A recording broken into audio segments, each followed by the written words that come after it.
not the album I thought you were going to be picking when Emily said not like an insult. I just thought this was like a rocker. You seemed always like everything I always saw you in. You were like the cool like rocker chick that I was like, yeah, that's the cool girl that I would probably hang out with. Like, and I'm not saying this isn't cool, but like, why are you here? That's not like why are you here? But like, why out of all the records is this the one that you picked? Well, if you want to know the God's honest truth, I saw this movie the first week it came out in the theater when I was 6 years old. No way. My babysitter, Jennifer Esteban. God bless Jennifer Esteban. Yep. God Against your parents' wills. No, Tell your parents said it was cool. Okay. No, we didn't. And also they didn't care. My mother didn't care. I mean, she hadn't seen it. She didn't know what was in it. And, she was at work and we went to the movie theater with Jennifer's friends. And this movie was like, paw.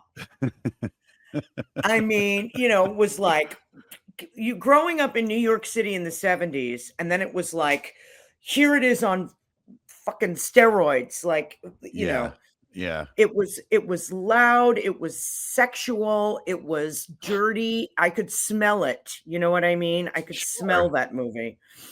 And I remember being utterly captivated and fascinated by it. Like a kid, like probably sitting there totally slack-jawed and then loving that music, loving it. And that's what I grew up on. I grew up on that music, the Jackson 5, certain funk bands, that my babysitters or my extended family, my god sisters were listening to. They were all into funk, disco, in the 70s. That was the sound. And so that's what I grew up listening to in at that age. And, Michael Jackson's Off the Walls, 1978.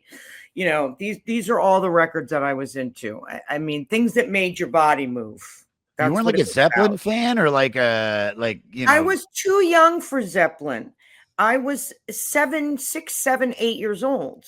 Yeah, and you're a girl, and it's not like saying girls don't dig music. No. But all this stuff, it's like it's the danceable But it was stuff. was about making your body move and doing the mashed potato and letting your backbone slip. It wasn't about like being isolated in a room with headphones on and like tripping out to like what's that, Kashmir? Yeah, but I always thought you were like, dude, I always thought like in 92, you were like wearing flannels at the Viper Room, hanging out with rock stars. Like I never hung out. I've actually never been to the Viper Room. You never have?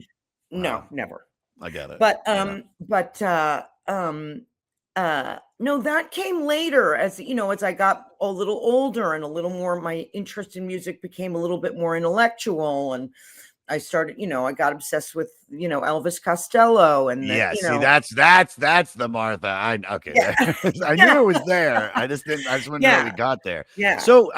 But my roots are in Upper West Side, New York in 1970s, which is a deeply diverse neighborhood, a lot of Jews, a lot of Puerto Ricans, a lot of Black people, so the music I was listening mix. I mean, so the music I was listening to reflected the neighborhood and the kids I was hanging out with. And you see this movie and I can imagine, because I've had movies like that. Mine, I mean, not the same thing, but I mean, I was much old. I was 15 years old. I remember seeing A Clockwork Orange and then Pulp Fiction back to back and being like, like those are just because it's just you had never seen anything like either one of those movies.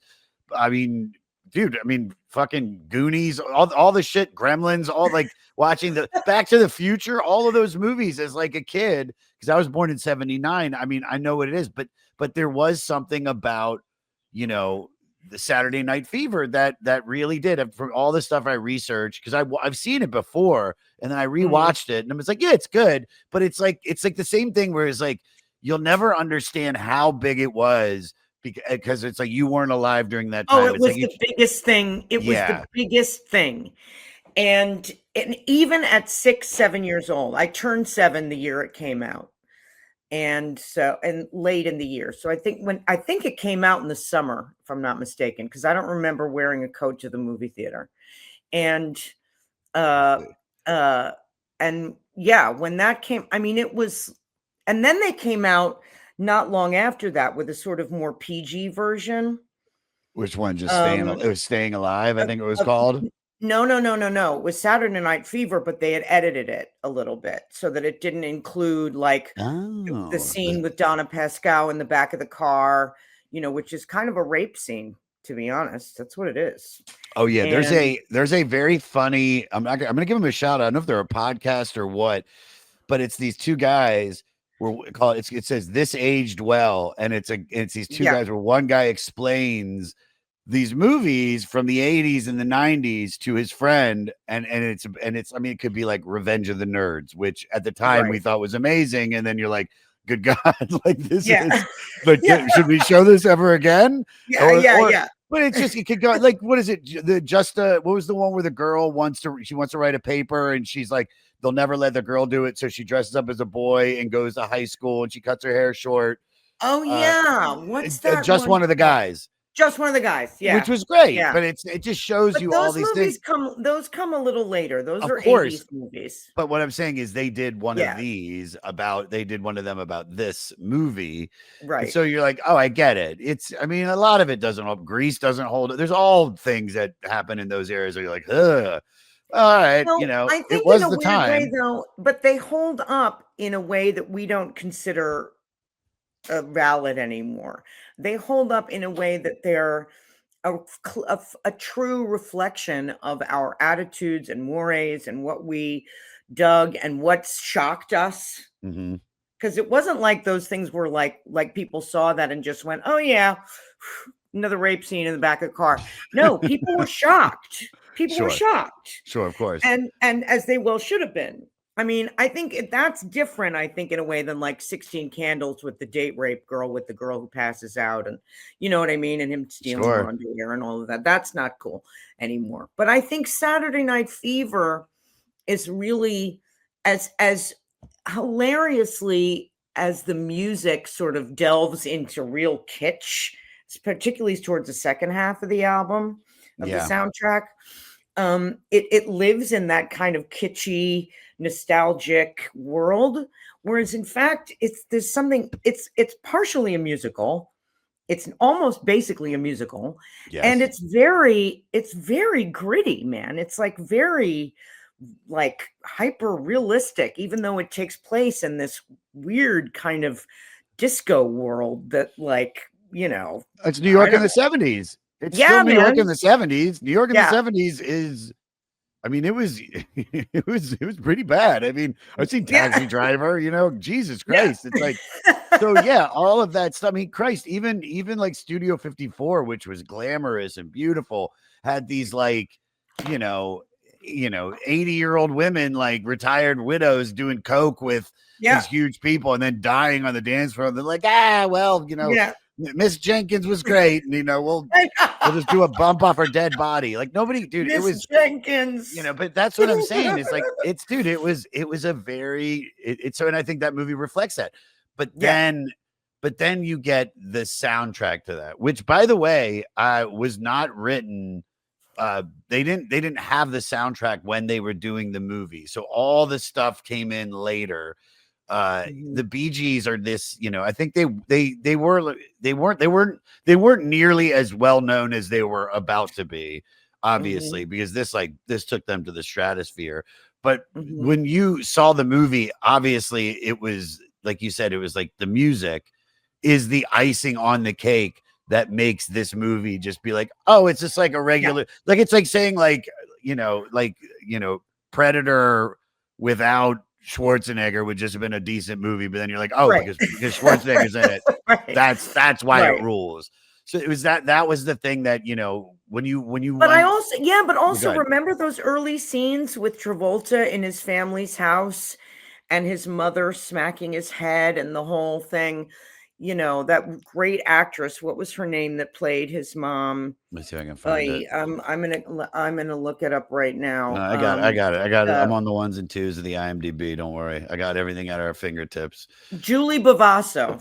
Oh, good old Julie. Bavasso. Julie Bavasso. Yeah, who was like harried and I think she played his mom. I'm pretty sure. Let me take a look. What's weird is that in preparation for this conversation, I didn't actually watch the movie. Again, I Yeah. just listened to the soundtrack, which I do on a regular basis, I should say. This is your, I mean, is this in your top 10? the Bee Gees are in normal. I don't know if it's in my top 10. I mean, it might as well be, Okay. but I don't have a top 10. It's always changing all the time, right? My top 10. As I'm Sure. sure yours is too. Sure. But I didn't watch the movie again. I listened to the soundtrack because the Bee Gees are on regular rotation At your place. on my speakers. Yeah. I mean, it doesn't matter what I it might. seems I like mean, Martha's listening to the Bee Gees Yeah. again. You gotta turn it down. No, it's rather like Yeah. the song, Harold. Let it play. Yeah. No, I mean, I think the Bee Gees are timeless. Really? I Yeah. love. Oh my God, yes. This was an Absolutely. And there are other songs that are really dated on this album very, or on this soundtrack that are but not supremely theirs. dated, But not but theirs. not the Bee Gees. No. And that's no. the funny thing is that me to prep is just what I do is I usually go one straight listen all the way through. And I was at the gym and I was like, let me put this on. I mean, listen, I get in trouble so much for singing at the gym. Yeah. Because I always figure everybody's got their headphones on, like nobody's paying attention. And I know people are all lopped up on protein powder and pre-workout, so they're farting. Nobody knows. You don't hear anything, and so I get in trouble for singing. And so they've told me if I sing again, because I almost got into a fight with a guy there. It's a long story. It's a whole thing, which I'm not going to get into. I think I've explained it on here before. The moral of the story is this: I wanted to sing the Bee Gees. I mean, not just Staying Alive, but I mean, like, How Deep Is Your Love, More Than a Woman. More Than a Woman. These are timeless. And I mean, when that word gets thrown around a lot, it's like if you hear this, like, it makes sense that you fell in love and so many people fell in love with this. It's the reason people fell in love with Titanic, the fucking Celine Dion song. Dude, it's the reason.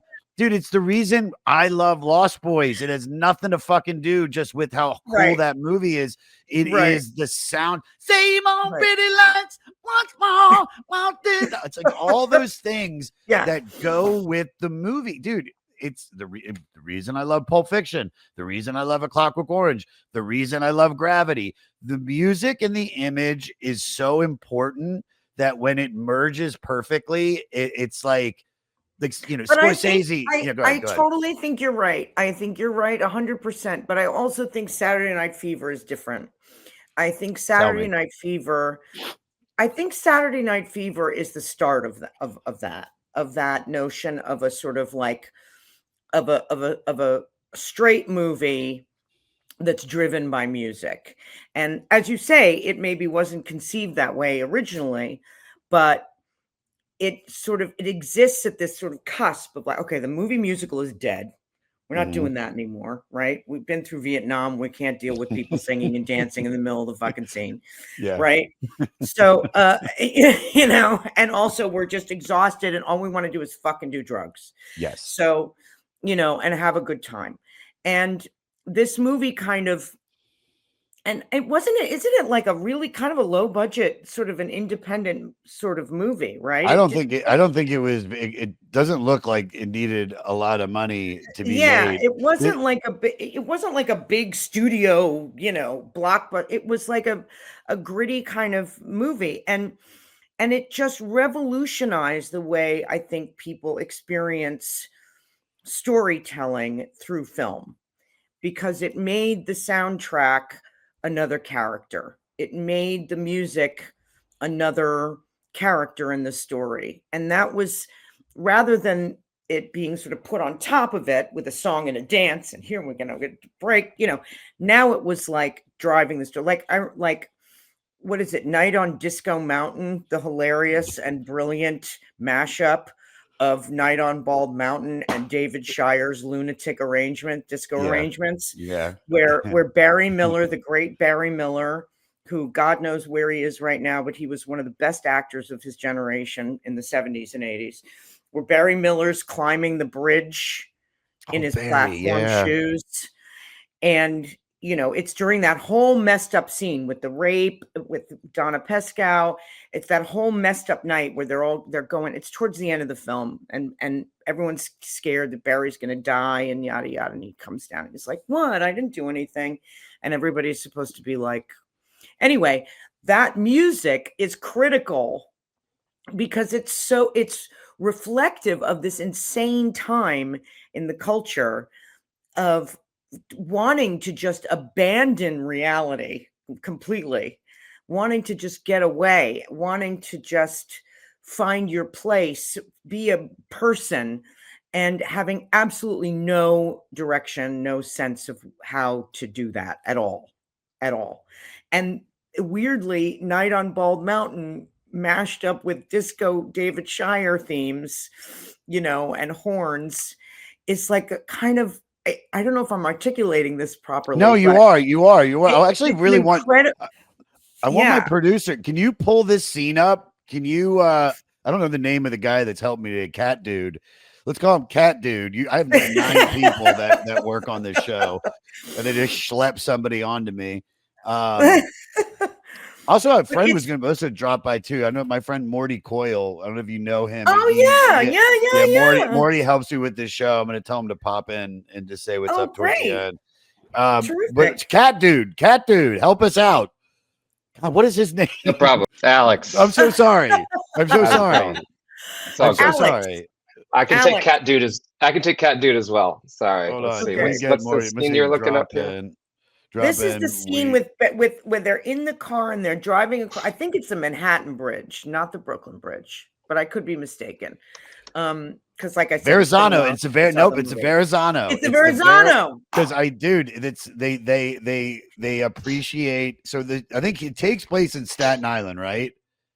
He lives in Staten Island. I never knew where it takes place. I'm gonna fuck it up, but I'm pretty sure like the Staten Island people were so proud because it was a Verrazano, but the nightclub that they shot that scene in was in Bay Ridge, which is like the most Brooklyn of Brooklyn. Well, you know that. Right. Fuck, I'm telling you, like, like you lived here. I mean, Jesus Christ. Yeah. But then the floor they installed because they were like, yo, it needs to be a little flashy. And then the dude, when that place got sold in like the early 2000s, some dude like ripped the floor out and then sold it for like 1.6 million, something like that. Oh my God. I get it, dude. I get it. I love, dude. We all have these movies that like just stopped us in our tracks. And I mean, literally made us who we are. Like I was 6. Do you think you got into acting because of this, or you already leaning towards that? Well, I was growing up around a lot of actors, and I grew up in New York. My mother was an actress, so I don't know if that really had that much to do with it, but it just, to me, the movie is like, it's a time capsule, and it completely, it not only did it come out in the 70s when I was a kid in the 70s in New York, but I saw the movie in the 70s when I was a kid in the 70s in New York. Do you know what I mean? And so it was made for, it just felt like it was made for you, and you were like, oh my God. And all that whole soup of like, my whole consciousness is of a city of crazy, diverse, loud, smelly people. You know what I mean? Yeah. The active streets, crazy streets, music playing everywhere, a lot of garbage, a lot of abandoned, burned out cars, and disco music. I mean, and this took over. This was released in 77. The album not only underscored, which John Travolta, who was already a star, but his breakout, even more of a breakout role for Tony. Yeah. But this solidified the Bee Gees as cultural icons. It stayed at the top of the charts for 24 straight weeks and went on to sell 40 million copies. Then it was only eclipsed by Thriller when that came out. Right. Do you have the clip ready? I got it ready for you. Yep. All right, pop that up. Let's see the scene where she's been talking about. So here we go. This is copyright infringement for fair use. Yes. Please don't take this down, YouTube. We are only commenting on this. Right, here we go.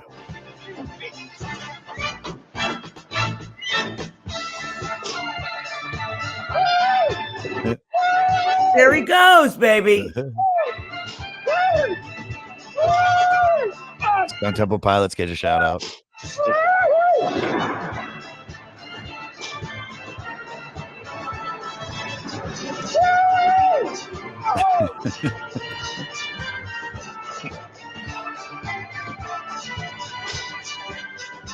In there. Can you dig it? I knew that you could. Donna Disco Pescow Stew being like, doesn't wait a minute, advertise. you just made me have sex with you, and now I gotta watch you do this bullshit. I mean, this is. And now here we go. Here we go. Come on, let's get this over with, mother. All right, let's push them off. All right, you going in, you big hump? Let's do that, man. Come on, Tone, let's get him. Come on, let's go. Anthony, hey, come on, let's get the yourself this mother. Hey, Tarzan. Wait, this isn't the scene though where Barry Miller climbs. Are you talking about the end scene? Yeah, the Where- end scene. yeah, This is where the he one where the dies, friend yeah. falls So, down wait. and dies. Or Oh, no, he yeah. doesn't die. He lands on the lower level, and they all freak out. But the other one, the one at the end, is where Barry Find Miller the, flips his find- lid. Catman, find the other one. I'm the Catman. I could be conflating the two scenes, You but know that's what? the You're one not. I remember. Listen, either way, Let's either way, get some It to makes give me me to want to go watch on the the. movie again. either way, YouTube is going to take it down because we went well over the 14 Right. seconds of fair use. And I could give a shit. I could give a shit. Let's talk about some of these incredible songs. Yeah. And look up, yeah, dude, Catman, look up that. Try to see if you can find the other thing where the guy, because the guy with the hairline, is that the dude you were talking about? Barry Miller, the young one, the one who was Have you just met- in the car with. Have you met Travolta? I don't think so. But I know No. Barry. I used to know Barry pretty well, but I don't know what happened to him. He like kind of disappeared. His But IMDb ends in 2007. He's such a good actor. So good. And brilliant in everything he ever did. And then I don't know, he just stopped working. I don't know what happened to him, but I hope he's all right. But he's so good in this movie. And yeah, he's got that scene towards the end where he starts sort of flipping out and he's drunk or he's fucked up on drugs or something. And he starts climbing. He goes, Tony, look at me. And he's the one who falls. Spoiler alert. Dude. Well, listen, for the most But part, it's- don't worry. it's Our audience is at the age where they've seen this fucking movie, dude. We don't got no like 22-year-olds popping in for this shit. Right. We I do think have I a few. think I'm I not found gonna it. lie. What Oh, do you got? great, Alex. Great. Yeah, do that while I'm Right. gonna pull up. I gotta pull up the thing, but put the scene on, and then we'll fucking. Cool. We'll dive into the soundtrack of your life. All right, is this it? This is it. Yeah, this is it. All right. Hey, come on, Double J. Come on.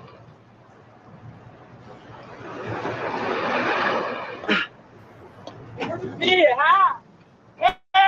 Hey. Let's go, Woo! Run away. Yeah. Yeah. Hey. There he goes. Oh, now this is the one where he just raped Donna Pescow in the back. And they're all really depressed. And Barry's super pissed. Mine's so big I got to strap it to my leg. He says I got the biggest thing in town. Yeah? Proud of yourself, And man. she's Donna's. Is that what you And then he wanted? shames her. Good. Oh, God, this is horrible. Now you're. Oh, it's awful. Aw, what a jerk! Yeah, it's awful. This is a Greek tragedy. Next. Yeah, it's horrible. It really is. This is like not a.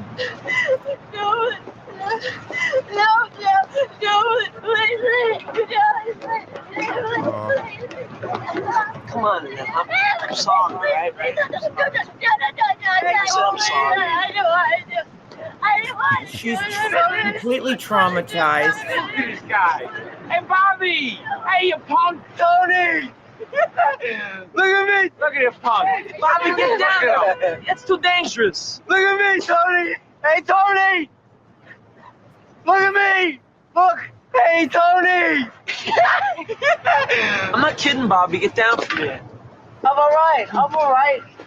I'm all right, Tony. I'm all right. Watch me.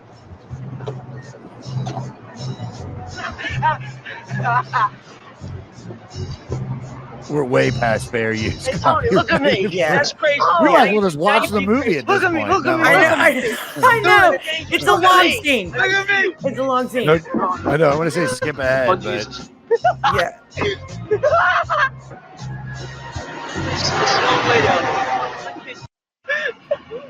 well, he's dead now. Now he's really upset He's because really his friend scared. got raped in the back seat.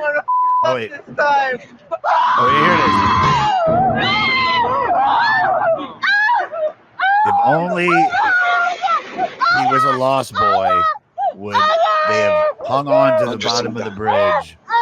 And yeah, really All right, bad, that's enough. bad night. I think it was it was the other scene. It was the other scene was the one we were talking about. It was the other musically. scene that was the music, but I always conflate them because I think of that scene as being so much more dramatic. You know what I mean? And so I think of Barry Miller climbing that thing with David Shire's Night on Disco Mountain. I don't know why. But your memory plays tricks. Morty, pop in and say hello real quick because my good friend helps There me you write go. the show. There he is. Hey, the man, Morty. the myth. Hi, Morty, Martha. So a quick one. I was on the stump also. I got a bunch. Yeah, of I people that know. wanna say hi. I'm very. I didn't hear know what that- happened so far. I got to tell you a quick story. So Barry Miller was my upstairs neighbor for a short time, and he told me the entire story about this because, first of all, always thought he was a New York kid because he's Iris's son, right? Yeah, Iris's So- son. Yeah. He ended up above my apartment in West Hollywood. And so we became friends, and I just go, okay, you got to tell me. And he was absolutely born at the same hospital, LA kid. He played Puerto Rican in Fame, Yep. played, Yep. Orthodox, whatever, Jew in Chosen, Yep. played Italian in this. So I go, Yep. so tell me the story about this, because this is the first R-rated movie I saw on Beverly and Fairfax, and it's traumatizing, Yeah. besides the rape, the death, the whole thing. And he goes, yeah, the original story was the movie ends right after he falls. Like he basically walks back as the lights are coming up on the city, and that's the bummer ending. That's sort of how they end the tragedy of this movie, is that he comes back and lights are coming up on New York, and this horrible thing, all these horrible things happen, and so they had to, obviously with screenings, they went back Right. and were like, well, let's have him get together with the girl, and let's have him move a mattress into a room, even though that was an absolute doomed relationship. And then the girl doesn't accept him. The girl says, "Get out." She says, "Let's be friends. I don't want to."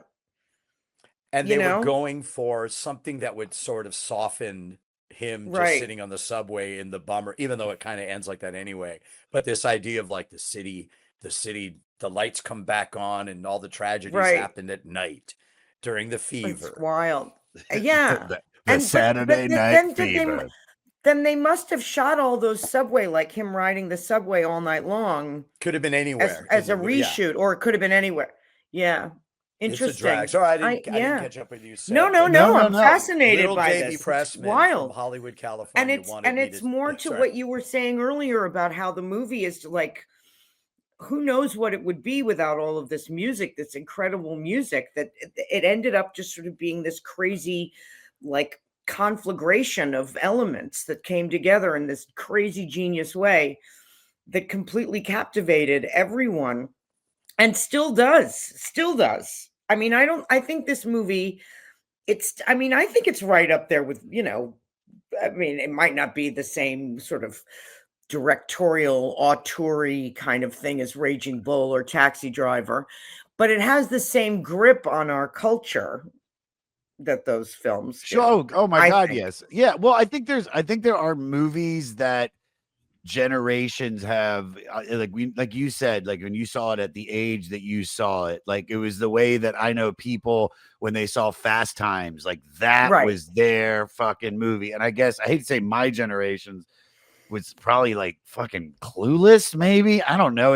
I remember that was like that was like a movie though. But I mean, in the 90s, I was like, no, this feels like it's like, I mean, yes, we're not living in Beverly Hills, but the music and the pot and all of that. Well, and, you're not. you know, Yeah. I mean, there were people grew that up in watched the LA. movie. There were people that watched the movie Kids that were like, this is the movie that speaks to me, which is, and it had like the cool soundtrack of, you know, folk implosion and this and Daniel Right. Johnston. And so it is of the time, like I said, that perfect, you know, capturing the essence of what's going on in the world, or a subculture that's about to pop, whether it's singles in the 90s, or, you know, I think Singles comes a little late. Singles capitalizes Yeah. on an already sort of fading sort of No, fad. that was the But beginning. Actually, that was the. do you think beginning. so?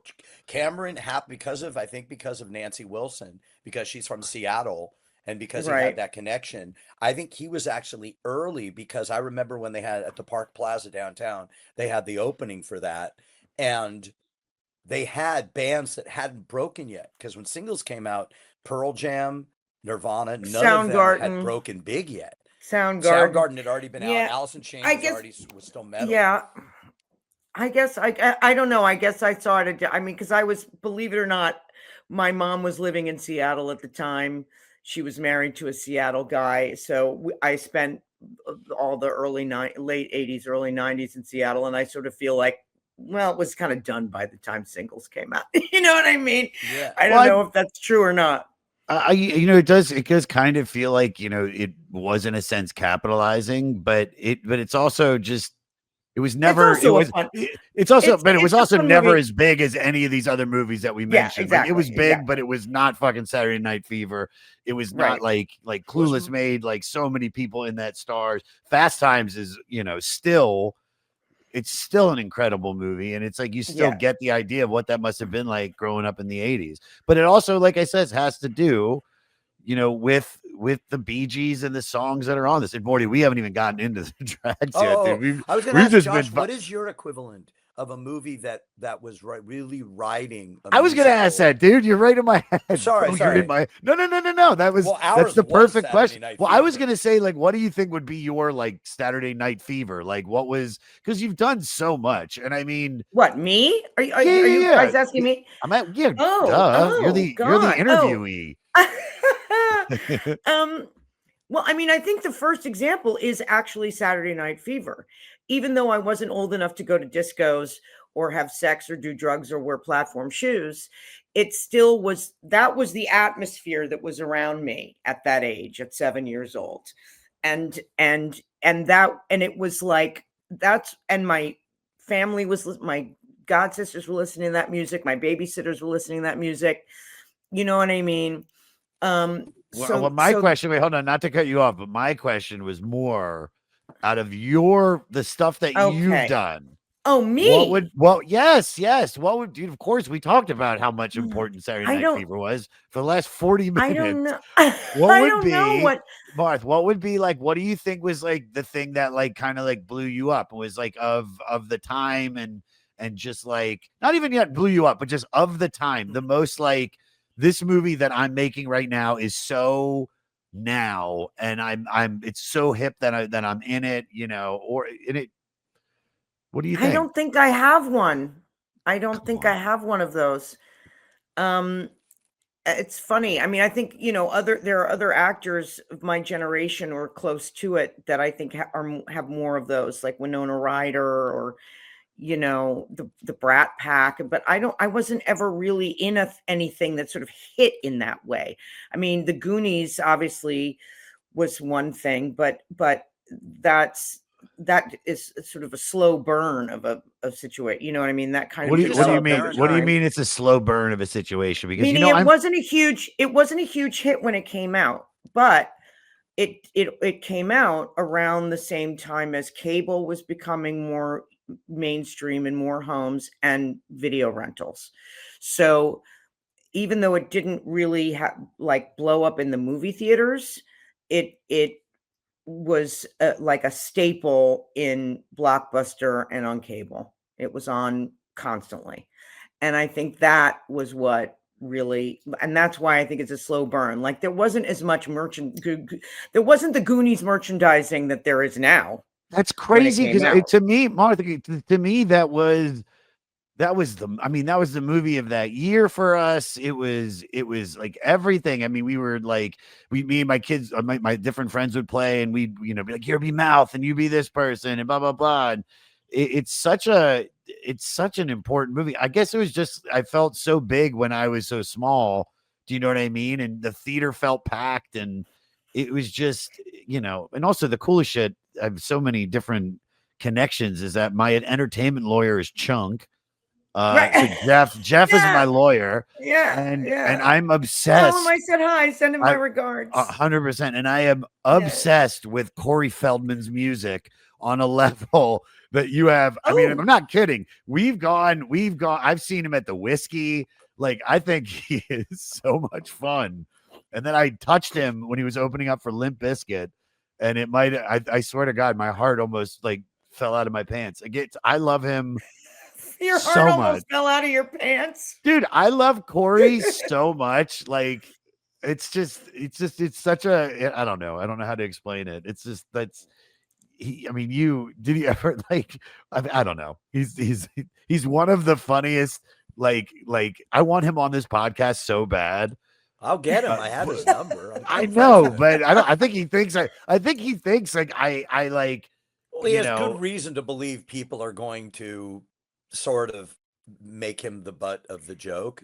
Yes. You know, I mean, because he has also, but there's a sincerity to him. Yes. Yes. He is a very, very dear person. I met him. I met him during the pandemic, and like, I genuinely, I've never been like rude to the guy. I was just like, I sang one of his songs, and he was so excited that I knew the words to it.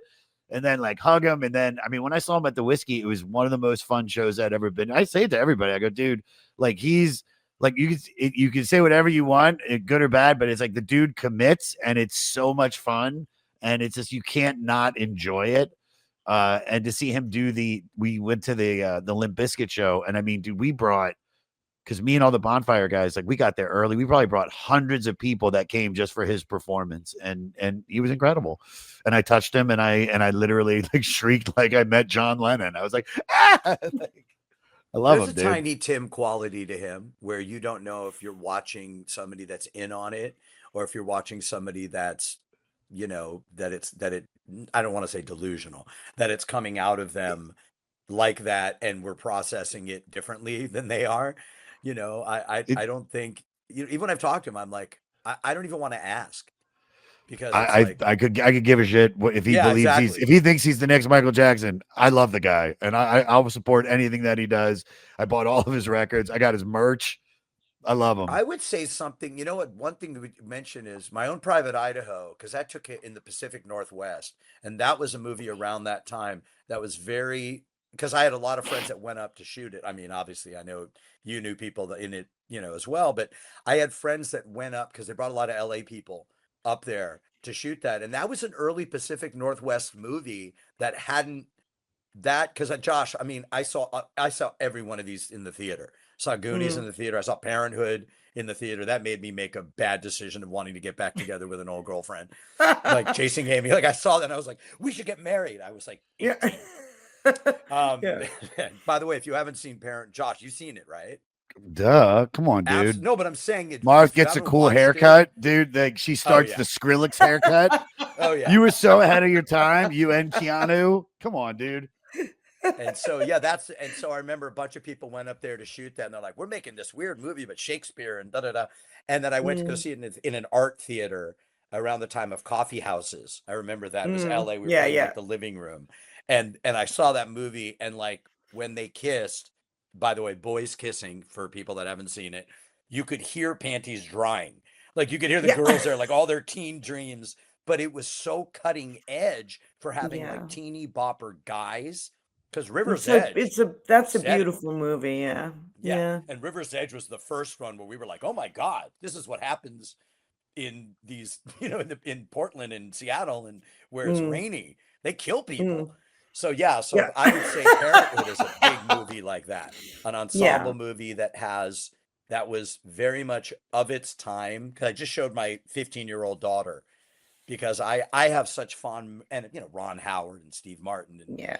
there's no dearth of, and you know, and now watching it with like Joaquin in it, pre Joaquin, I know. you know, like look how many Academy Award winners are in this movie. Yeah. and Tony Award winners.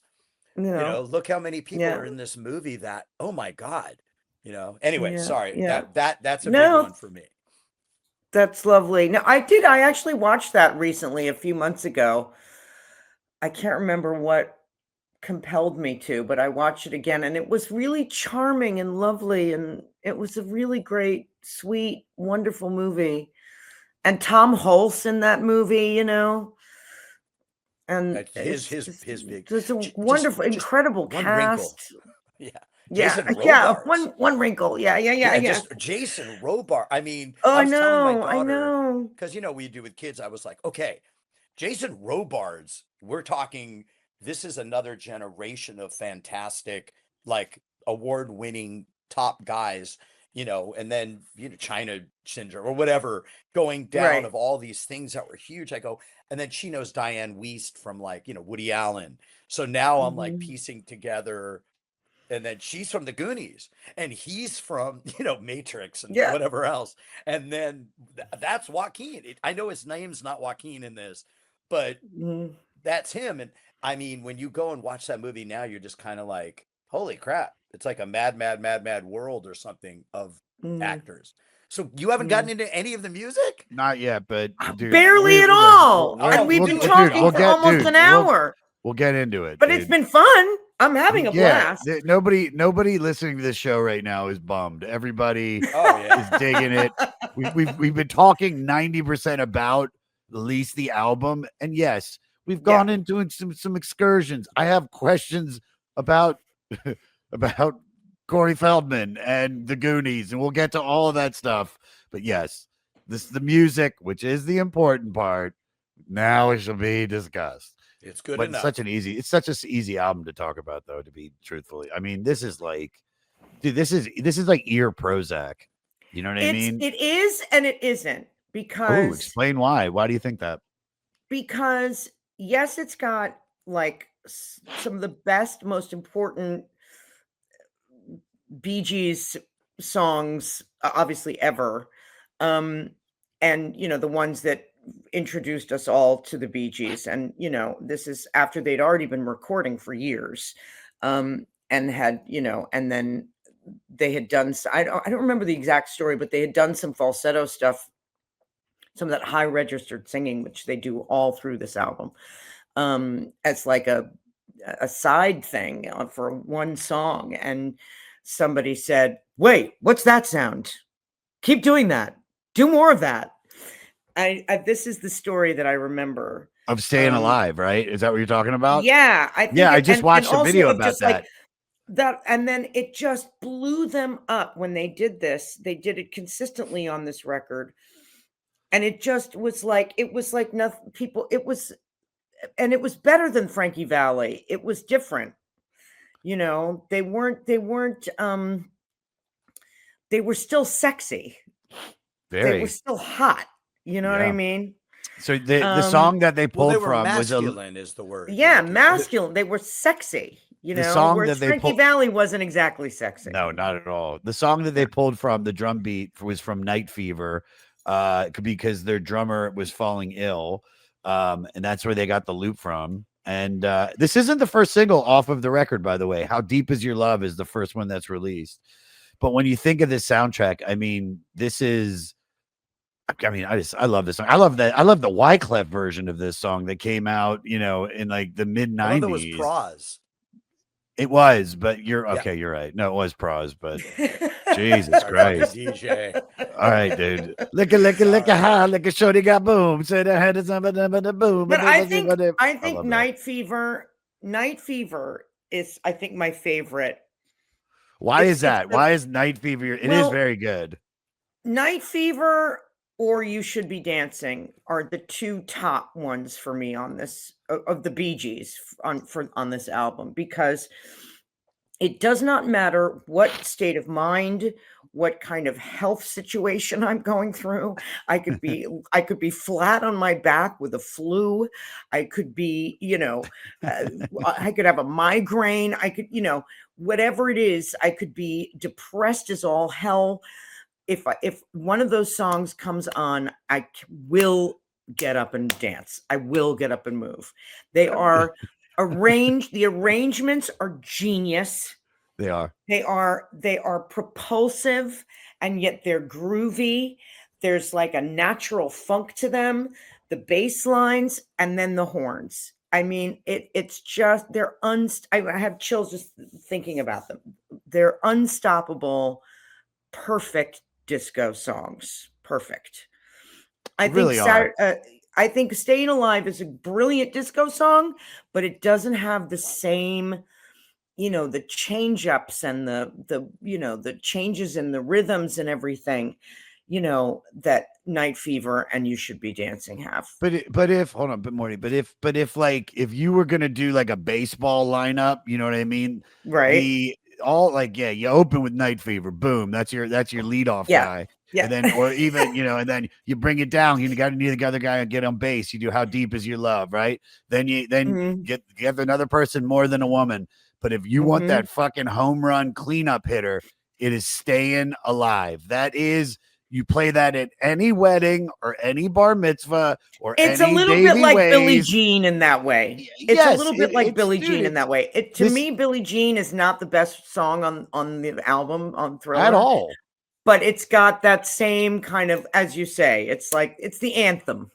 Yeah, dude. It's like, it's the song that, it's Oasis doing, Wonderwall. It's just, all the other stuff's great, but that's the one that's going to get everybody like today. I mean, Morty, what are you about to say? Not everybody, me personally. Yeah. I sit there and Staying Alive. I listen to it. I enjoy it. I'm like, I love this song. But when Night Fever or You Should Be Dancing come on, I'm up. That's it. I must say that You Should Be Dancing was actually a #1 a year before the soundtrack came out. It's not on Saturday Night Fever originally. They added it like Jive Talking, because Jive Talking was done at 75. Right, Jive Talking's not, because it's not in the movie either. Yeah. Yeah, well, that's interesting. And by the way, you know what song is not on the soundtrack but in the movie, and it cost this person millions of dollars because they're in the movie but they're not on the soundtrack? Who? It's a Los Angeles DJ. Oh, think of it's not Casey Kasem. Nope, it's Rick Dees in the morning. Rick Dees, Disco Duck, which was a huge novelty hit because disco was at this point everywhere anyway. Right. And they had a Sesame Street disco, Ethel Merman disco. He did Disco Duck, Disco which Duck is in the movie? In the movie, and Rick Dees has gone on to say it cost him millions that they didn't put the song on the soundtrack. But if you imagine it on the soundtrack, it would have, I hate to say, it would have cheapened this thing of all of a sudden, here's a novelty disco song. Yeah. Yeah, it cost him, I mean, imagine, this was before Thriller. I mean, Fifth of Beethoven was bad enough. Yeah. Which was it? Fifth of Beethoven's bad enough. I mean, I think it's great.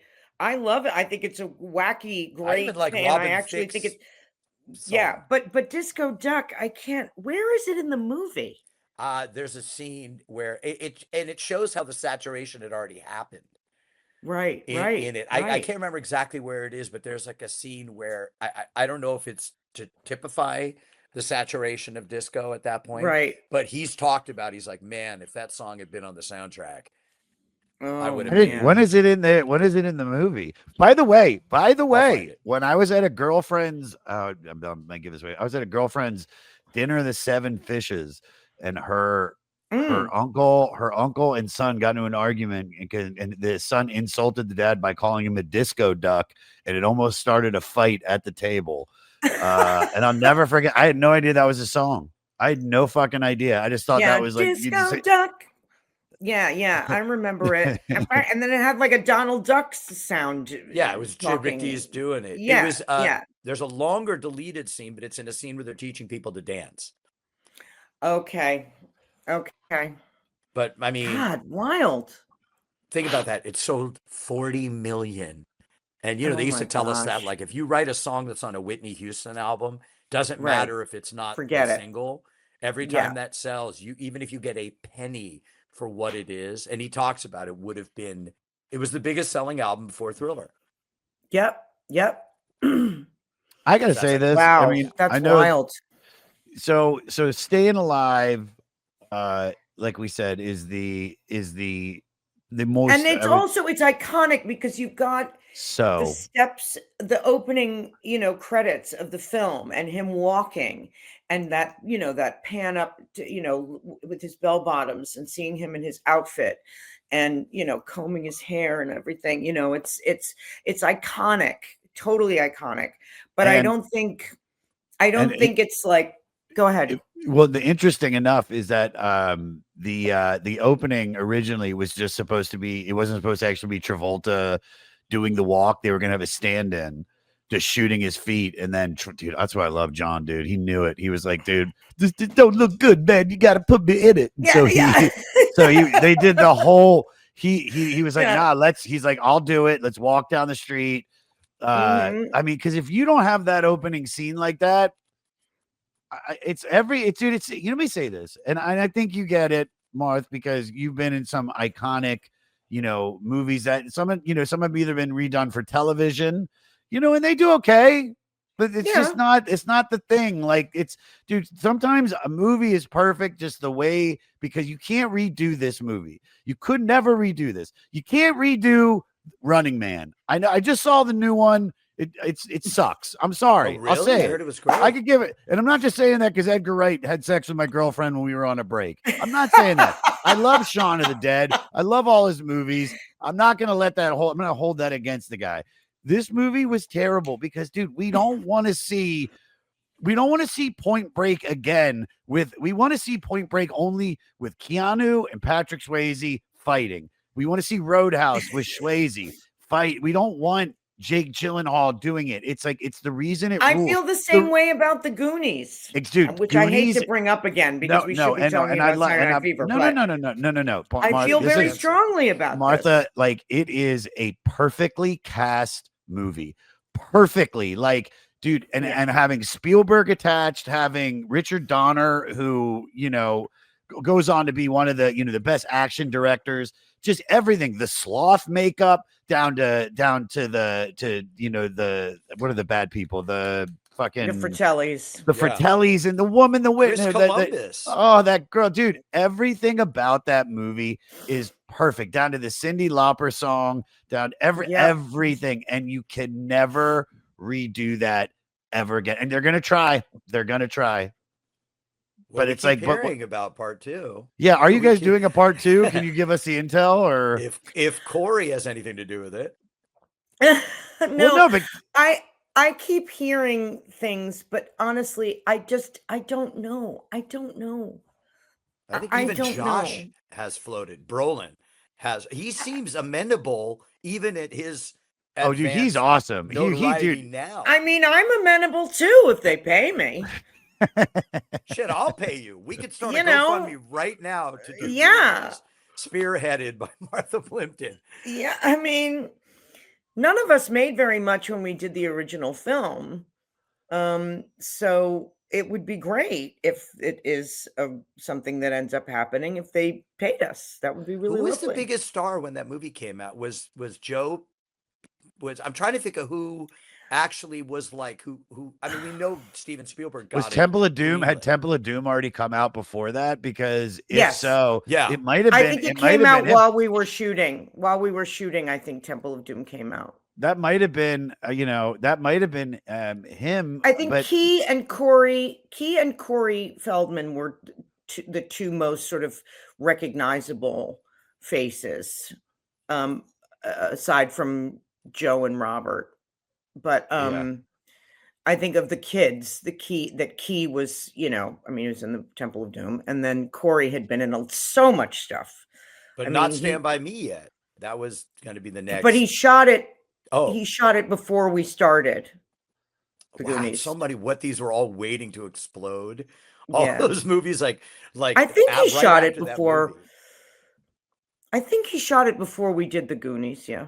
When you were saying though, when you were saying about the Goonies and like how you said it was a slow burn, like when did you start seeing it going, like, oh, now this is becoming a thing? Like now it's like this is not just a movie that we starred in with some cool kids. Like, oh, all of us have a potential now to really use this vehicle to now get some other shit. Was there a moment that you saw the turn and the shift? I never saw it as a vehicle to do, as you say, to get other things. I mean, I just tried to keep working, Yeah. but it wasn't like I didn't go. It wasn't like I went around and people would go, "Oh, good, the Steph from the Goonies is here to audition." It wasn't. It didn't have that kind of, you know what I mean? Yeah. It was a different culture then. We didn't have social media. We didn't have things going viral. We didn't have that. When a movie was out of the theaters, it was out of the theaters. It was the beginning of video rental, as I said before, video rental and cable. And kids would watch in their house and they'd watch it every fucking day. Yeah. You're not You know what I lying. mean? Oh yeah. So the movie did not, I mean, sure, it was a hit for like 3 weeks, but it wasn't it wasn't like E.T. It wasn't a massive blockbuster. It wasn't a culture changer when it came out. I think what's amazing about the movie and what's impressive about it is that it's become like The Wizard of Oz. It's It become has. like an absolute American cultural touch point for literally every generation since. You're not. I mean, it's in the Library of Congress, for Christ's sake. I mean, and I see it. You're right. The movie only it cost 19 million, only made 70, which Right. even though back then in 1985, that's I mean, that's nothing to sneeze at. fair. That's fair, but it's like it's not. It wasn't E.T. level. It wasn't Yeah. Jaws level. You know what I mean? And so I think the extraordinary thing is that it managed to continue on and capture people's imaginations and then it's like you tell two friends and she'd tell two friends and so on and so on and so on. If you remember that commercial, like adults would play it for their kids and then their kids played it for. I mean, grandparents. I'm 55. I'm old enough to be a grandparent, and I meet kids who come up to me, at conventions or wherever, whose grandparents showed them this movie. And it's really wild. It's kind of amazing.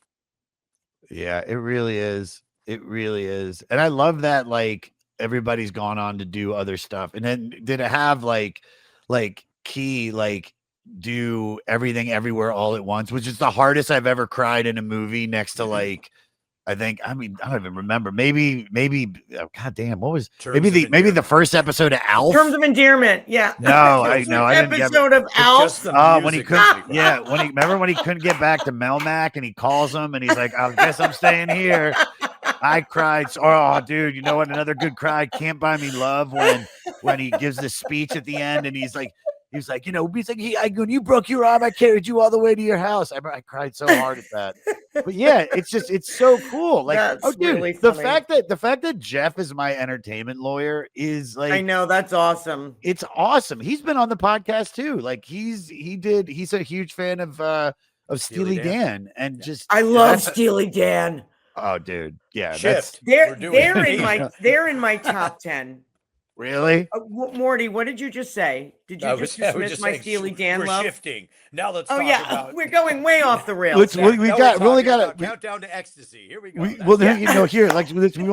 say we got like another like 15, 20 minutes at the most to wrap this up. So let's get into some of the songs. Okay. We've already asked so many questions, so it's more like we can just stick to the meat and potatoes of it. I mean, here's what I was going to say earlier. No, go ahead, hit us. Which is that the reason why it's not like a perfect soundtrack or why it's a complicated soundtrack is because it starts really strong and then it gets into weird territory, like these crazy classical David Shire mashups, and then this weird, remember Open Sesame, Kool and the Gang, Open Sesame. Remember, I don't know if you guys remember about this in the 70s, but there was this weird obsession or this weird cultural interest in like genies and Egyptian culture and like mythology. Like we had Isis, the TV show, and Shazam, the TV show. So there was this like weird, obsession Earth, with Wind, and Fire open- had a real Earth, Wind, and preoccupation Fire. with Yeah. There was Egyptian like, right. iconography and All of everything, yeah. that. And so then this Knights over Open Egypt, Sesame. Jones Girls. Yeah. Right, exactly. So this Open Sesame song is bizarro beyond, but it has the most fantastic horns. I mean, such good horns. And yeah, the songs go on for a little too long, but people were dancing to them. I just And played I that said- last night. I said But this that's to one of I said this to Morty when I was doing this record, because I remember I put this on and I worked out, and like you said, this is front loaded like a mofo. I mean, Staying Yes. Alive, How First Deep Is Your album. Love, Night Fever, More Than a Woman, If I Can't Have You, and I know you've on record 2, side 3 or whatever, you've got the Jive Talking, You Should Be Dancing, Boogie Shoes, which is great, and then you've got Disco Right. Inferno, and Disco eventually Inferno. but no one, if dude, those aren't I'm not gonna sit here and say those aren't important, and they're not adding to the secret sauce that is why this record was so popular. But those first 5 songs are perfect. I mean, If I Can't Have You, like, we got to give her a shout out. We've been talking about the Bee Gees for so long. I don't Yvonne wanna fuck her- Ellison. Yeah, it's amazing. Yvonne Like, Element. Element. There's a good Element. story. Yvonne Yeah, Element. But- Sorry, but- yes. But If I And Can't Have You, I mean, is just 3 minutes of just, it's like you said, you can't not put this on and dance to it and just kind of feel the groove and just enjoy yourself. It is, And I think part of what I love about this album is that in the whole disco genre, there is such a heavy reliance on strings and romance and like romantic harmonies, swelling, kind of like, like the kind of strings that, like Puccini strings, like they make your chest go, oof, Yeah. they just fill up your whole chest. You know what I mean? yeah. There's such a reliance on that in this particular section of this record. And I just love that about it. Because people don't think of disco as being romantic, but it really is. It really, really is. It's a music of fantasy. It's a music of like fantasy, being swept off your feet, dancing, being taken away by, some guy in a white suit. You know what I mean? Yeah. Being spun around the dance floor. It's this wonderful kind of, people think of disco as being this kind of, well, it's racist the way they think of it, but it's also like it's a kind of an urban, party music, but it's so much richer than that. It's and I the way feel like that's why this album is so Yeah. iconic in that sense. What's funny is, remember, like, Big J came on, Big J Okerson, and explained why yacht rock. And it's like, because it's like, you think of like Ambrosia, and you think of like the big hats and on the thing, and just in the loincloth shirt, and it's a vibe. And I think Yeah. that's kind of what this is as well. It's like, it's not yacht rock, it's disco, and disco has that vibe. And I love how you said it about it's, it was when you are 18, 19, 20, 21, and you're able to go to the nightclubs, and I mean, at whatever the age or decade that you're doing it, there is an excitement to it and an adventure of being able to be free and meet girls and meet guys and just just be an adult and live. And I think that movie is obviously that section, but the music itself has this very with his falsettos and the harmonies and the and just the groove, it really does. It's very fantasy like, and that was a perfect way to put it. I would make one. Sorry, go on. Go ahead. No, I'm done. No, go ahead. I was going to make one important thing, just to jump on the movie for a second and make a connection to Fast Times at Ridgemont High. A lot of people think about this movie and they think about Fast Times, and what they are taken with are all the iconic sort of fantasy, funny, you dick from like Fast. Yeah. But there's an abortion that takes place in Fast Yeah. Times, which the Universal was really freaking out, going, we wanted a teenage tit flick, and you Yeah. gave us this heavy duty thing where girl and first time and same thing as like, the death or the rape or you rape. don't lead with, hey, we got to go watch this disco movie where there's like this weird rape and then a kid dies and then But that's the brilliance of it, I think, because you can listen to the album in its own world, or you can watch the movie in its own. But the two things, they exist together, right? They come in their own. They come with their own body, right? And so the amazing thing about the romance of it is that it comes from urban music and Black music and Latin music, and it comes from an environment that is maybe economically depressed, and that is working its way through this period that says, I just want to be happy. We've been through this fucking 20-30 year Vietnam War, everybody's broke, I can't afford gas, I just want to be happy, and that's like, I feel like that's where disco really, really comes from. It's just like this feeling of like, let's just dance and have a good time and forget about all that shit. And I think that's a big reason why we're talking about the 80s and the era of like Goonies and these other movies is the reason Staying Alive, the sequel, didn't do well. I mean, for a myriad reasons, is there wasn't that tension. What they were trying to capture is the fantasy of what the next step would be. But in an era, Josh and I have talked about this, because let's talk about it. Cyndi Lauper did the song for Goonies. That was not like, oh, we got this, E.G. Daily to do Summer School. Like it was no disrespect to E.G. Daily. She's great. No, I love E.G. E.G. rules, dude, but yeah, she's not. It wasn't having a lower, somebody that they could get. This was getting right. I talked about to Josh about from 84 to 86 because of MTV and everything. There were no small albums. We talk about this all the time. You put out a record, if you had one song that was a hit, every song. Seven of the Ragged Tiger, Born in the USA, Thriller, Bad, Cindy, every Madonna album. It was an era where CDs had just Purple kind of Rain started, so everyone was buying.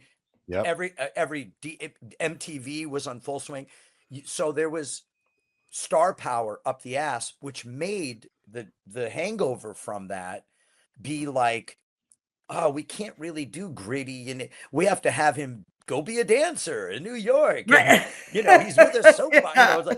It was like so incongruous to what the story was. When I showed my daughter West Side Story, and it's that similar thing where she was like, I can't believe you made me watch this. Because you think about it as like people running around New York dancing, and it's tragedy. Yeah. And they stopped doing that for a long time, where they didn't want. We didn't want. Well, and also, I mean, that was just the reality of the 80s. We had Reagan and Dynasty, and it was the age of consumption, and nobody was thinking about any of that shit. They thought all of our troubles were behind us, and you can't really making interesting art doesn't come out of something like that. You know what I mean? 3 and Sylvester Stallone doing Saturday. I mean, that's what it was. Everything was America, and we're back, and we're here, and us, and and all the hippies had become yuppies, and then all the yuppies were, blowing up until Lesson Zero really sort of put the kibosh on, and then AIDS and crack and everything. But anyway, by the way, Jesus Christ, this is getting so heavy. Yeah. I mean, you weren't here for it. It was like, hey, I'm becoming sexually active, and I thought Plato's Retreat, and I thought everything would be disco and people fucking and doing drugs. Oh my God, we're all going to die. Yeah. That's like, what? Because we're about the same age. All of a sudden, it was like everybody you have sex with is everybody they had sex with, and Nancy Reagan's on different strokes going, don't do drugs. I'm like, what's the point of living?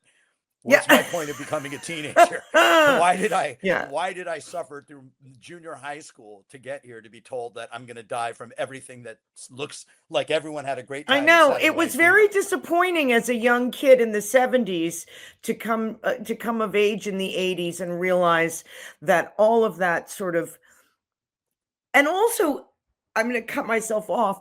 Go Also, ahead. to be told that everything that happened in the 70s was fucked up and wrong.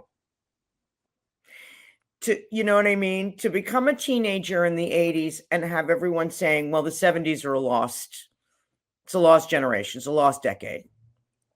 It was a miserable decade. You know, everyone was on drugs and having too much sex, and and I'm like, but wait, I missed it. Yeah, it seemed like I missed it.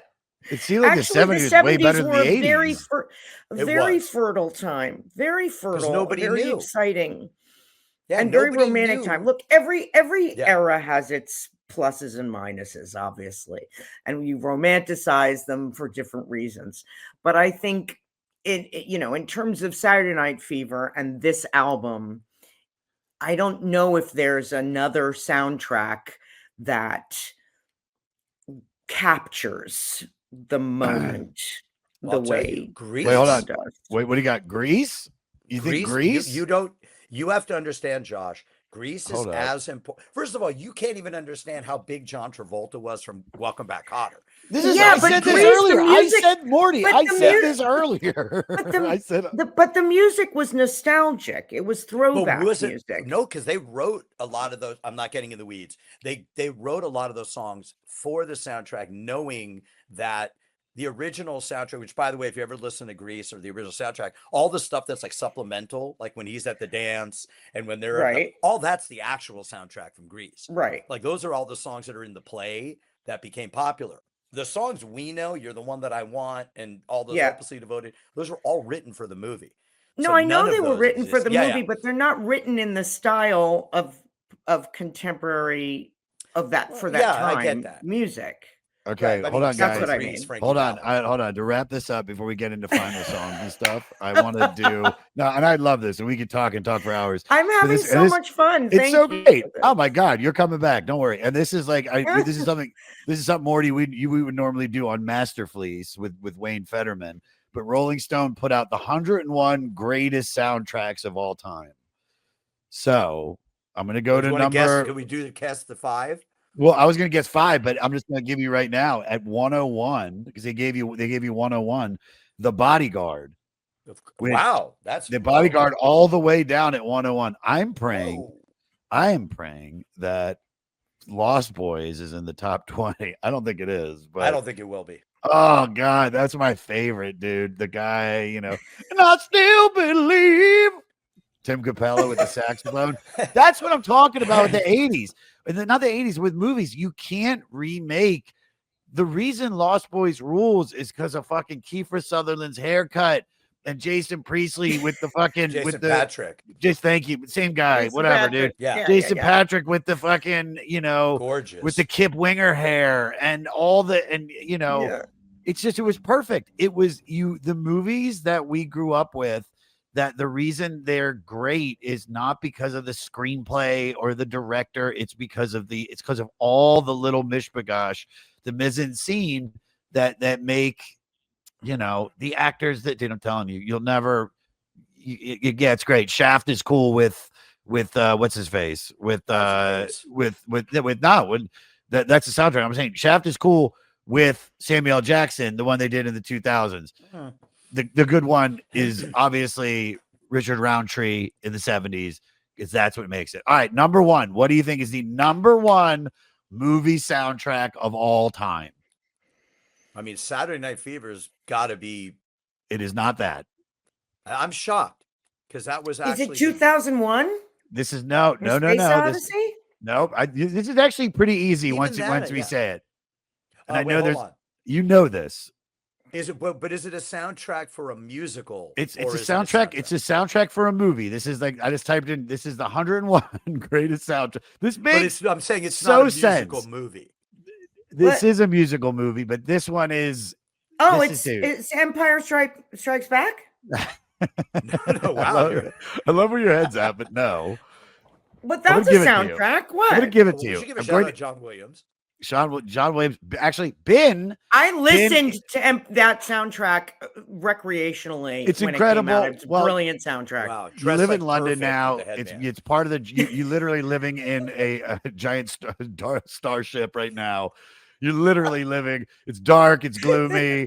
You know what I mean? It's true, awesome. actually. Yeah. But and I have been, when I went and did the tour of Abbey Road Studios, I got to go into the room where all of that stuff was recorded. Studio 2, if I'm not mistaken.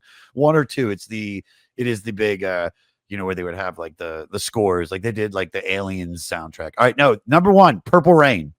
Okay, Purple that Rain. makes Oh, sense. of course. That's a banger. Yeah. Obviously. that. Obviously. Why No, wouldn't I think of? I don't know. wouldn't And I I have was thought of shocked that both of you guys had no And by the way, idea. like I said, 84. That was one of those Yeah. years where everything somebody And put I out, said Purple Yeah. Rain. they would put out 10 songs from one album. I mean, She's So Unusual, Like a Virgin, David Bowie, Let's Dance, 83 to 84. You know what? It's because I don't think of that, and wrongly, obviously, but I don't think of that album as a soundtrack. I think of it as an album that had a movie built around it after Yes. it was an album. That's the way I think of that.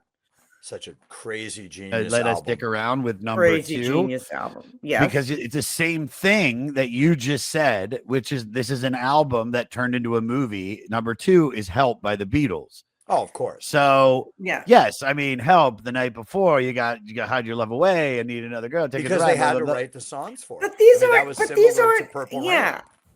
I don't Yes. consider these soundtracks. I consider Neither these do I. albums. This is a weird. I don't. Yeah. I was hoping it would have been like the amalgamation of all the different songs. Because number 3, I don't think you're gonna get this one either.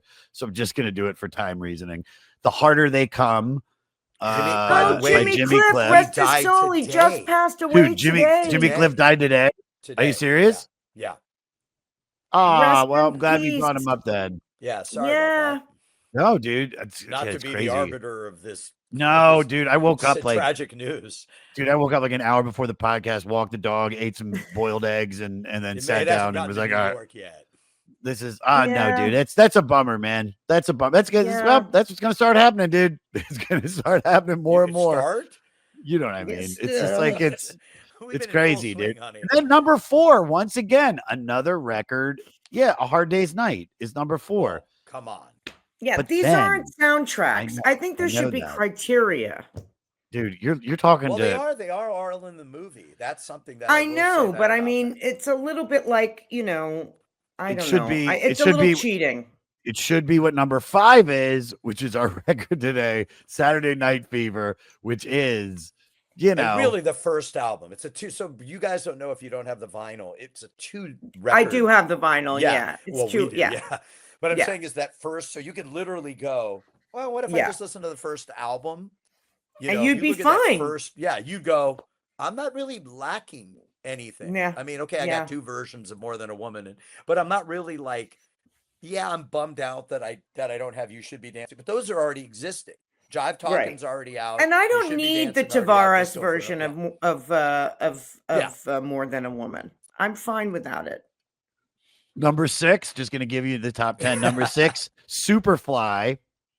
Okay. Which, Yeah. but here you go. Okay, that Then you counts get- as a. People only know Yeah. one song off that, really. Hey, in but that's a general public. fucking great song, Curtis Yeah, Mayfield. Freddie's dead, but Then number 7, a soundtrack I mentioned earlier, Pulp Fiction, which I mean, when that came out, me and my friends, we all like just I mean, he knows how to, like I said, he knows how to use music to image better than most people. And I think Reservoir Dogs is better. I as a do too. soundtrack, I do but that too. blew No, my wait, mind. but wait a minute. This is all soundtracks of songs. It's not scores. Right. No, it's not. Well, I think there are going to be some scores in here because number 8 is The Okay. Graduate.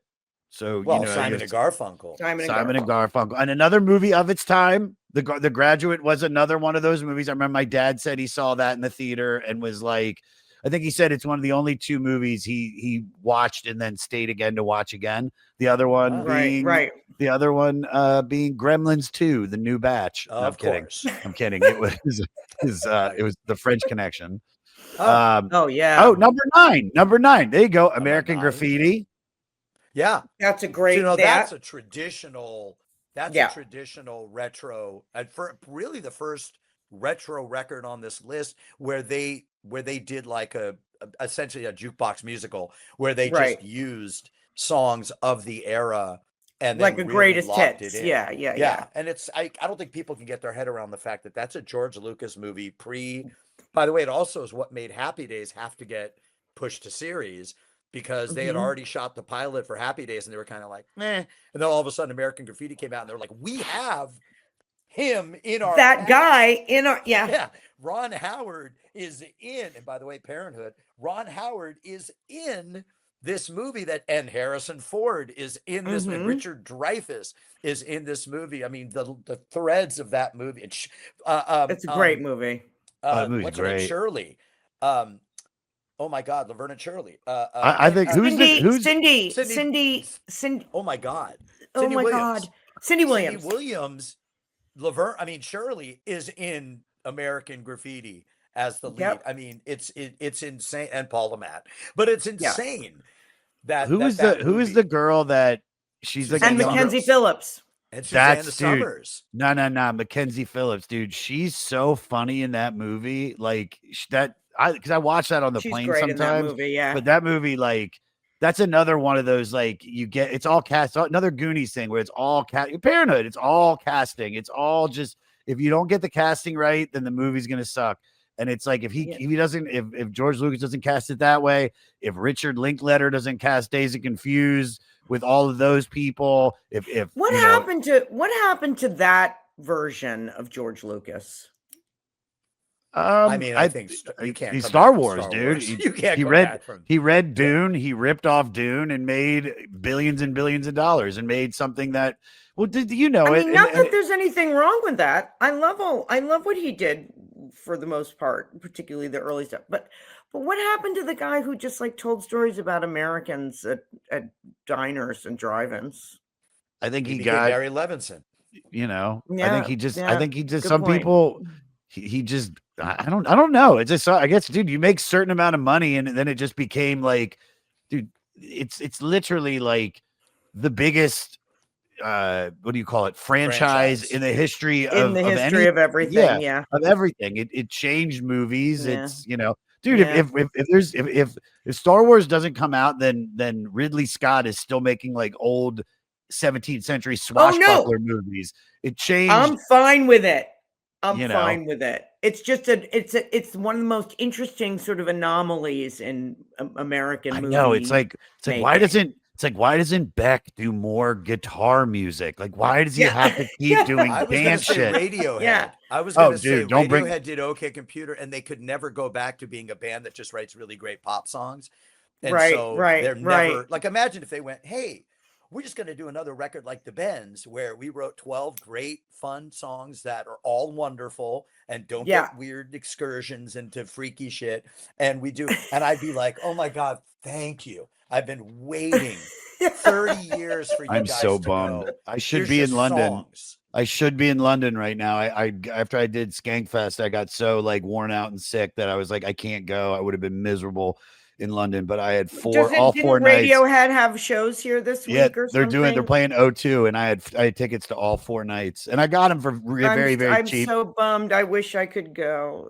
Dude, I was so looking forward to it because I'm going to be spending a lot more time in London. Like, I just love it there, but it's like, oh man, I was so excited. And yes, I get what you're saying, Morty, but I also love, I love all the. No, I know you do, but there's, like I said, Radiohead's like George Lucas. Once he did sort of that thing, it would be like if they said, hey George, how about you just do a period piece in a little quiet village in up north? And he's kind of like, yeah, that's what my audience wants me to do. They want me to do something about Mill Valley or something, whatever. They want me to pick some random place and be like mellow about that.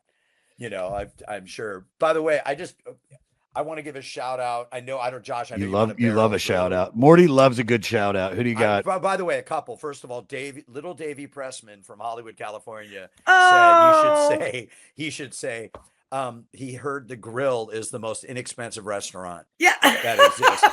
That's an inside joke.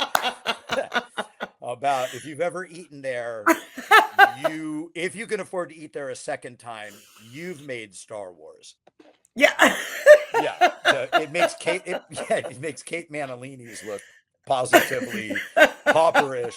And then little Jerome Vered said that he wanted to ask about the music career, but I want to do one quick pivot because a mutual friend, and we've talked about this on Masterfleas, and the interesting thing to the people listening is the resume. But you did NPR's 360. What is it? Not Oh Room yeah, 360. Kurt Anderson show. And you did Thunder for Road. those of you who don't know, you did Thunder Road. So this connects us to the East Coast, New York, New Jersey. This also connects us to covers, which the entire second classical, and you had a famous whistler on who is a mutual friend of ours and on the stump. And this makes a huge New York connection to me personally and to a lot of people, was our friend Eric Gilliland, who passed away last year, was the whistler on this song, your version of Thunder Road, which, by the way, you just did with who did you? Oh, did you do Born to No, Run? last episode I did. No, we did. E Street Shuffle. You No, did I with did. Eric I just did Roberts. with Eric Roberts. Yeah, I did that on the last episode, which But was Eric great. Was one of he had done a million things. Roseanne's where most people would know him from. But during 9/11, when we were on the stump, Wayne, we've talked about this. He was absolutely instrumental in being a help to the first responders, making them sandwiches. When we were on the stump, which you guys, it's too hard to explain, but we've explained it. It was like a thread that a million people are on, mostly from the Jake Hogan Pre-Facebook. Yeah, shout out to Jake Hogan and the Simpsons people. So they were all on, Weird Al, everybody. And when 9/11 happened, it was like that was social media in the beginning. We were all online and we were letting people in New York know what was going on from outside of New York. And Eric was instrumental, and he immediately snapped into action and brought sandwiches to first responders. He took care of everything, and he had, by the way, great bingo parties. But he was an absolute sweetheart, and I'd be remiss if I didn't at least give him a shout out because I know how tight you guys were. You know, and so if you guys ever watch Roseanne, you'll see his name pop up all the time, Eric Gilliland, on there. But I think of you guys together because we would see all this stuff, and you guys in New York, and that's such a New York memory to me. So I just wanted to throw that out there, you know. And by the way, staying alive, if you're doing CPR, that's the rhythm you use.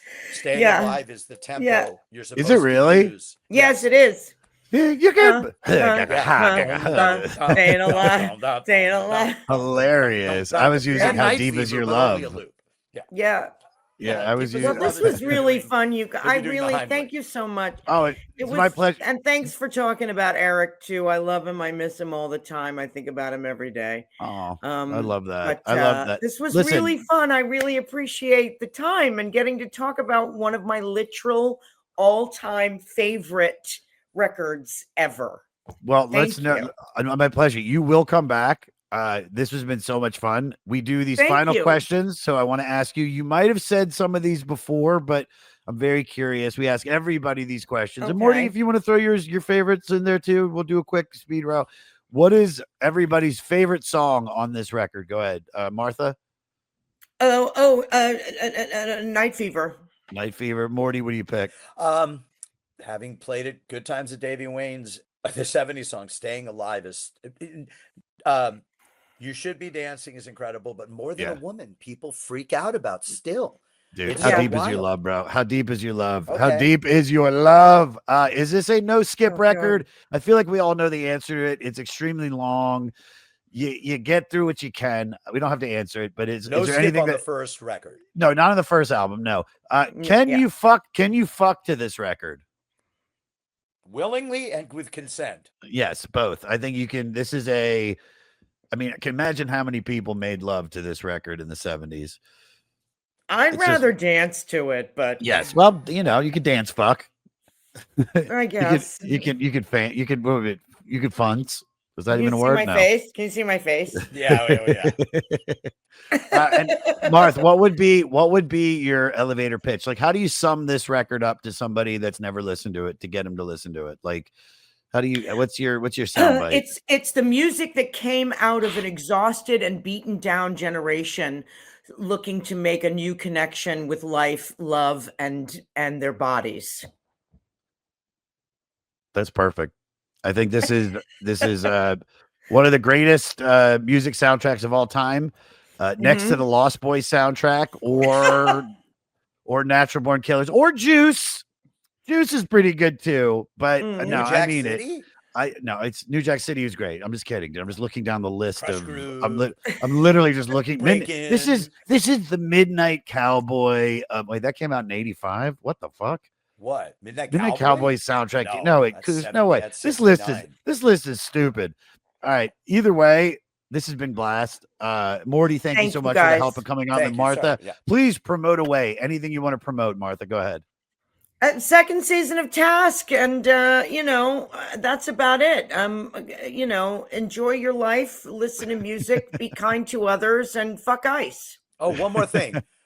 Watch Raising Hope, because that's a Oh. show that it was with Cloris Leachman and Martha, but it was, if you like My Name is Earl, you will love it was one of those shows. I wish it lasted longer, but it was one of those shows. Now you can watch everything on, I don't know, Hulu or wherever it is. It is a really great show. And I think it's 2 seasons, but It's four seasons. Oh, was it 4? Okay, then fantastic. It was a really funny, but with a dark undertow to sort of the thing. But if you are only familiar with Cloris Leachman at the roasts, like to see her in action on that after like Malcolm in the Middle, or like My Name is, it's a show that you should give a Frau second Blucher? watch. You're talking about Frau Blucher? Frau Blucher, yeah. Dude, He was my boyfriend. I mean, that is hands down one of the her and High Anxiety dude, History of the World, when she pops her death. High Anxiety, when she turns to him and she says, "No fruit cup." No fruit cup. No, for your time, you don't get a fruit. I mean, was there Martha, I gotta ask, I know we're Phyllis. trying to wrap this up. Was there working with her? Was that like, I mean, is she, it's like there's you get certain legends, to work with throughout a life. She was a brilliant comedian and a brilliant performer and a brilliant actor and an absolute lunatic. And oh my God. We're not going to get into it, but I just love that. An absolute lunatic. Yeah. This is the most, you have to come back, because I just want to know anything about this, because that's I don't know what I'm at liberty to say or not, but she ain't gonna complain. she wasn't easy. I'll tell you that. Wow. Really? Yeah. But so she was she was typecast. ultimately harmless, but maybe not so harmless. We don't know. She was a crazy woman. Brilliant, genius, incredible, amazing. But Batshit like crazy. batshit. Oh, But I loved her. I loved her, and all. Please, may she, wherever she is, please don't She's don't haunting get John mad. Stamos. Yeah. I love that. Yeah. This is so great. Martha, thank you so much for coming Thanks, on. guys. This has Thank been you so everything. We much. really appreciate it.